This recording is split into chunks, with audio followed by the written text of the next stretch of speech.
Idaho Matters is taking a deep dive into the loss of farmland here in the Gem State. Are you a farmer? What challenges do you face as farmland shrinks in Idaho? We want to hear your story.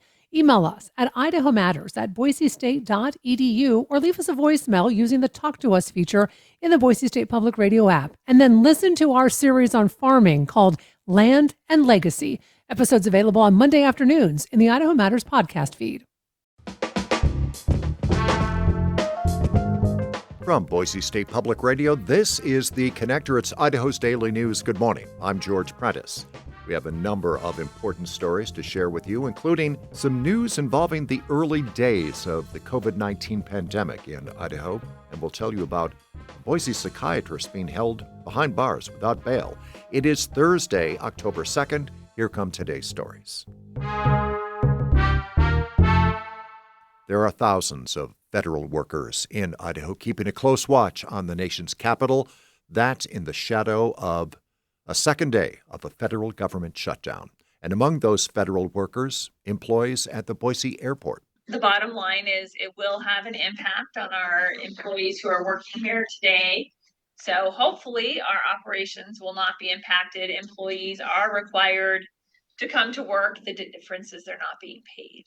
This is Boise Airport Director Rebecca Hupp briefing the city's Airport Commission on Wednesday. Our impacted employees include, obviously, TSA, our Transportation Security Administration, our Federal Aviation Administration, and our Customs and Border Protection, all working here at the airport. So they're all coming to work, but not being paid. So we will continue to monitor the situation closely. Last time this happened, the federal shutdown exceeded 35 days. I'm optimistic that it will not go that long this time, but I am not confident that it will not go that long. The New York Times reports that during the last and what turned out to be the longest ever government shutdown, which began in late 2018, many demoralized TSA agents and traffic controllers called in sick or did not show up to work, which ultimately did have a significant impact on air travel.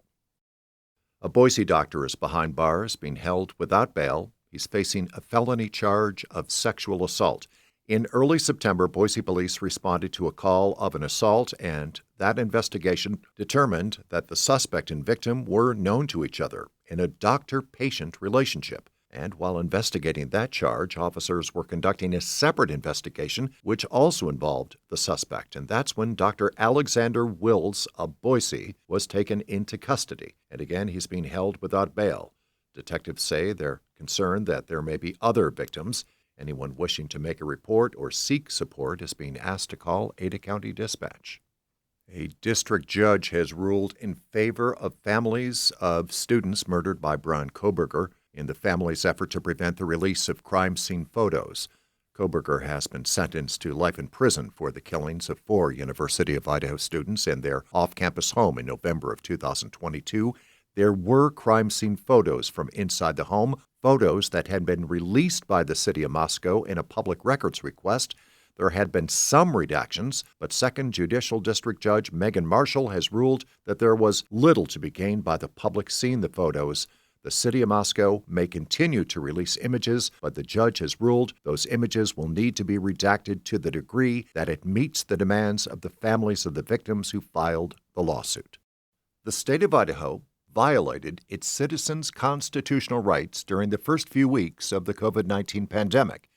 That is according to a new legislative task force. James Dawson tells us more. Shutting down churches, closing many businesses, and ordering a statewide quarantine were just a few of the ways lawmakers found the state crossed the Idaho and U.S. constitutions in 2020. Republican Representative Rob Beiswinger. I don't know if anyone ever thought when they wrote the U.S. Constitution we need to write a provision in there that we're allowed to go into business. He says it even got to the point where neighbors were reporting each other to a state tip line he called the snitch line. The study committee's votes mainly fell along the party divide. Democratic Senator Ron Taylor says he thinks the state went too far at times, but he disagrees that temporarily shutting down churches violated the First Amendment right to practice religion. We just said we're closing houses of worship, and all houses of worship were treated equally. The task force's findings are non-binding and carry no punishment. James Dawson, Boise State Public Radio News. And that is today's episode of The Connector. I'm George Prentice. We'll see you back here Friday. You can stay in touch with the news between now and then by going to our website, boisestatepublicradio.org. For now, thanks for listening.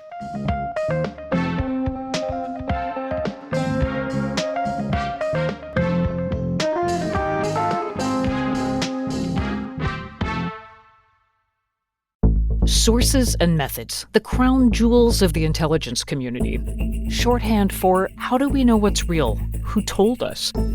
If you have those answers, you're on the inside, and NPR wants to bring you there. From the Pentagon to the State Department to spy agencies, listen to understand what's really happening and what it means for you. Sources and Methods, the new national security podcast from NPR.